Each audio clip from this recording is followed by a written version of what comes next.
ہوں جو ایک حدیث میں ہے کہ جو اللہ کے عرش کے سائے میں جو بندہ ہوں اس کا جو کیا بولتے ہیں اس کو چانس نہیں ملے گا اگر وہ دم کرتا ہے، کچھ ہے نشے کو حدیث ہے نا. یہ دم کا مطلب اگر کوئی رقیہ کرتا ہے اپنے آپ، وہ بھی شامل ہوتے ہیں شیخ؟ کیا ہوتا ہے دم کا؟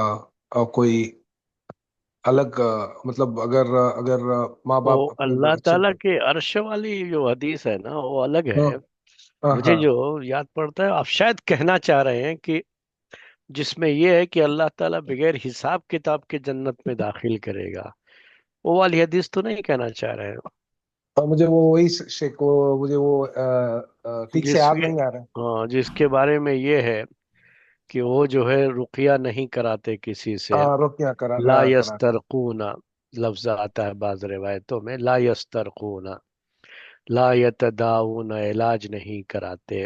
علاج نہیں کراتے. ہاں، وعلی ربہم یتوکلون، اپنے رب پر توکل کرتے ہیں. وہ والی جو ہے روایت.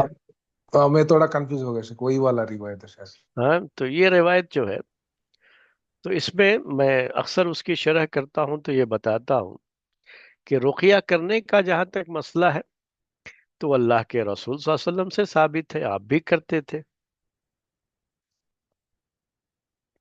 رقیہ سے مراد وہ رقیہ نہیں جو آج کل لوگ تجارت بنائے ہوئے ہیں، اور جس کو دیکھو وہ جو ہے اس کو کچھ نہ کچھ ہو جاتا ہے، اور اس لوگوں کو ایسا بیوقوف بنائے ہوئے ہیں کہ سب محسوس کرتے ہیں کہ ہم پر جو جادو ہو گیا، ہم پر جن کا اثر ہو گیا، اور وہ ان جو ہے عاملوں کے اور ان رقیہ کرنے والوں کے پیچھے گھومتے رہتے ہیں.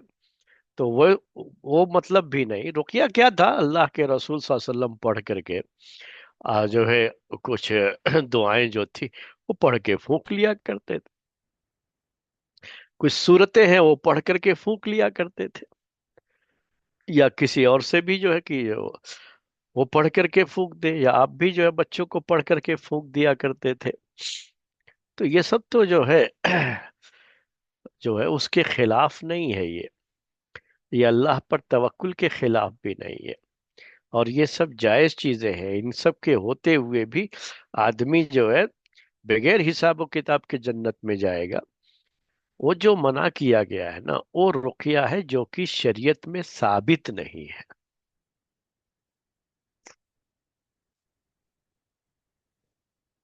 بعض اوقات ایسا ہوتا ہے کہ آدمی بہت پریشان ہو جاتا ہے. ہمارے سامنے بہت سے ایسے واقعات ہیں اور بہت سے ایسے لوگ ہیں جو رقیہ کروا تو رہے لیکن کوئی فائدہ نہیں ہوتا. کچھ دنوں کے بعد پھر وہ چیز ویسی ہو جاتی ہے، بہت پریشان ہو جاتے ہیں. کبھی کوئی کہتا ہے بہت پرانا جادو ہے، تو کوئی مشورہ دیتا ہے کہ فلاں جگہ پر ہے ایک آدمی جو جادو کا علاج کرتا ہے، جادوگر ہے. اب یہ علاج تو حرام ہے. تو لا یتداؤن کا بھی جو لفظ آتا ہے نا کہ علاج نہیں کرتے، وہ بھی حرام علاج کی بات ہی ہے. یاد رکھیے گا یہ. ورنہ تو علاج تو اللہ کے رسول صلی اللہ علیہ وسلم بھی کرتے تھے، اور صحابہ کو بھی بتایا کہ بھائی اس میں یہ علاج ہے، اس میں یہ علاج ہے، اور وہ علاج کرنے کے لیے کہا بھی آپ نے. اور یہ تو توکل کے خلاف نہیں ہے علاج کرانا. لیکن حرام کی طرف آدمی چلا جاتا ہے جب ایسا موقع آتا ہے نا، جان کا خطرہ جب ہوتا ہے تو حرام کی طرف بھی چلا جاتا ہے. چلو وہاں جا کے دیکھتے ہیں، علاج کراتے ہیں. لوگ بھی کہتے ہیں ذرا جاؤ دیکھو، ان کے یہاں بہت شفا ہو جاتی ہے، بہت پرانے پرانے جادو کے کیس بھی انہوں نے حل کیے. تو وہ کیا ہوتا ہے، کہیں دل میں خواہش چلو چلتے ہیں دیکھتے ہیں.